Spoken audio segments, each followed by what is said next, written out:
Sziasztok! Üdv újra a csatornán! Ma elkalandozunk egy kicsit az absztrakt festészet világába, és fluid technikával fogunk egy képet készíteni. Ez egy festékfolyatásos eljárás, tettem be ide pár képet, hogy az is el tudja képzelni, aki esetleg még nem látott ilyet. Hátránya, hogy szemtelenül sok festéket használunk fel egy kép elkészítéséhez, és nem 100%-ban kontrollálható a kép végleges kinézete. Előnye viszont, hogy megismételhetetlen, mert a színek keveredése által egy színkavalkádot kapunk, amit biztosan nem tudunk kétszer ugyanúgy létrehozni. Ettől nagyon spontán és eszméletlenül izgalmas, hogy milyen lesz a végeredmény. Nézzük is, hogy milyen kellékekre lesz szükségünk.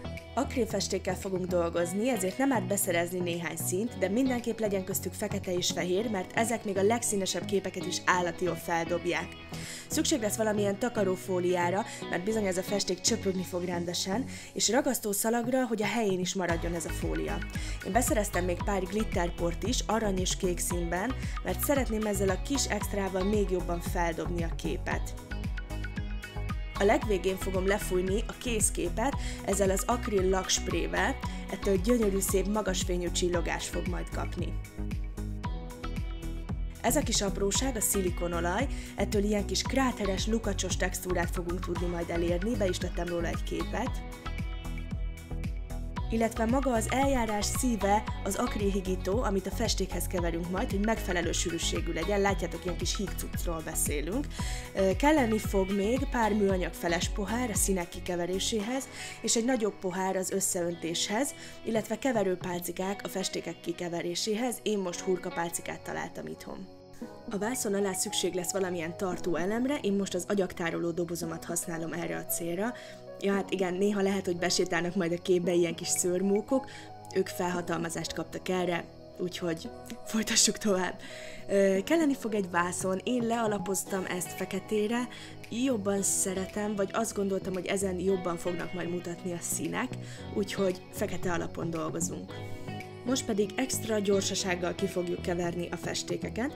Mint azt láthatjátok, ezekben a kis műanyag poharakba fogom külön-külön színenként kikeverni a festékeket, és úgy döntöttem végül, hogy a kék színű glittert nem használom, mert egy ilyen rózsaszínes, olajzöldes témájú képet képzeltem el, és ahhoz szerintem nagyon-nagyon passzolna az aranyglitter, úgyhogy csak az aranyat fogom használni.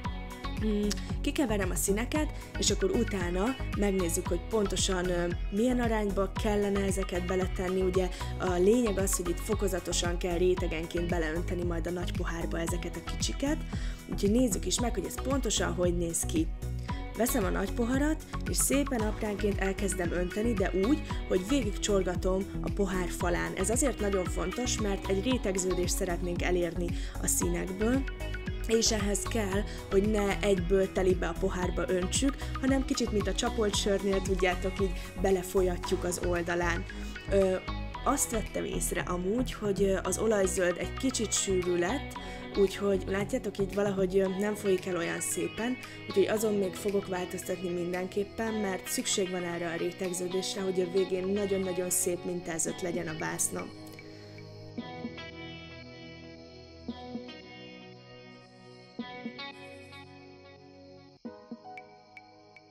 Hát igen, látom, hogy alakul a minta, de muszáj egy picit felhigítani még az akrilhigítóval ezt a zöldet, és így lesz egy igazán gyönyörű, folyós olajzöld, amit hozzá tudok adni az egész festékhez. Addig is, ha szeretnétek hasonló festményeket látni, csak egy fokkal, vagy inkább 10 fokkal profibb minőségben, akkor nagyon-nagyon ajánlom nektek Kalan Schaub oldalát.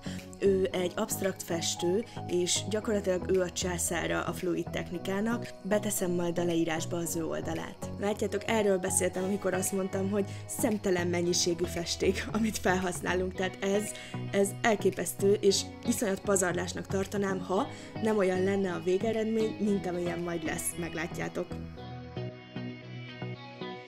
És elérkeztünk ahhoz a ponthoz, ahol elmondom az első dolgot, hogy mit ne csináljatok, amikor videót készítetek a festményetekről. Hát mondjuk ne legyen ilyen rossz a világítás. Nekem nincsenek stúdióeszközeim, de ez valami borzasztó, hogy mennyire nem adja vissza, hogy mennyire csodálatosan szépen folytak ott össze a színek. Nem volt jó a fény, úgyhogy váltsunk is egyet, és nézzük meg az udvaron, itt egy fokkal jobb. Lefóliáztam a füvet, nyugi, úgyhogy életben maradnak az állatok a háznál. A lényeg az, hogy minden egyes teret kitöltsünk a festésnél.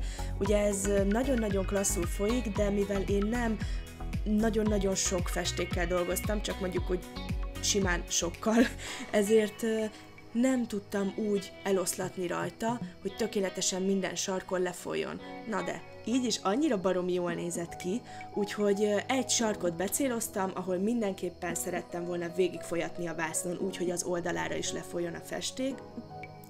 Ezt a sarkot szépen befogta, a többinél pedig megpróbáltam egy nagyon klassz kis peremet kialakítani, de még a vászonnak a látható felén. Úgy vettem észre, hogy oda még kell egy kis fehér, és egyébként többször lesz majd, hogy belenyúlok még egy kicsit, mert bármennyire is azt gondolnátok, hogy úristen, oda ne tegyél azt ne csináld ott a fehérrel, mert tuti elrontod. Nem, ebbe pont az a szép, hogy bármit csinálhatsz, akár bele tapicskolhatsz a tenyereddel, akkor is egy olyan eredményt kapsz végül, ami megismételhetetlen. Tehát gyakorlatilag nem igazán tudod elrontani. Mondjuk, ha rámész egy kombánynal, akkor valószínűleg el lehet, de ilyet nem csinálunk. A sarkába öntöttem egy nagyobb mennyiségű fehér színt, fogtam egy spatulát, és elhúztam, elkentem az egészen. Tudom, mit gondoltok? Na, most rontotta el. Hát nem, ugyanis ez kell ahhoz, hogy gyönyörű szépen kialakuljanak ezek a kis kráterek, amit korábban mondtam nektek, tudjátok. A szilikonolajtól lesz nagyon szép, ilyen lukacsos az egész felület. Ez a pohárka az, amiből kiöntöttem a vászonra a festéket, és egyébként erről tettem ki egy fotót Instára, nem gondolnátok, hogy a belseje gyönyörű szép színes. Na hát így nézett ki a végeredmény még száradás előtti állapotban, viszont nem adja jól vissza, hogy milyen gyönyörű, úgyhogy bám, itt egy kép róla. Nézzétek, hogy mennyire elképesztő színek lettek, gyönyörűek. Egy kicsit végigsvenkeltem rajta, hogy lássátok, és bevallom, erre tettem filtert. Mégpedig azért, mert az én kamerám nem túl jó minőségű, nincsenek ilyen stúdió eszközeim, viszont nagyon szerettem volna, ha visszaadja az igazi, nagyon gyönyörű szép színeit a képnek, úgyhogy tettem rá egy filtert, ami kiemelte ezeket a színeket. Hát így nézett ki a végeredmény. Úgyhogy nagyon-nagyon-nagyon remélem, hogy ti is elkészítitek, beszerzitek hozzá a cuccokat, és nekiláttok, mert állati jó élményt csinálni. Úgyhogy remélem, hogy velem tartotok majd a következő videómban is.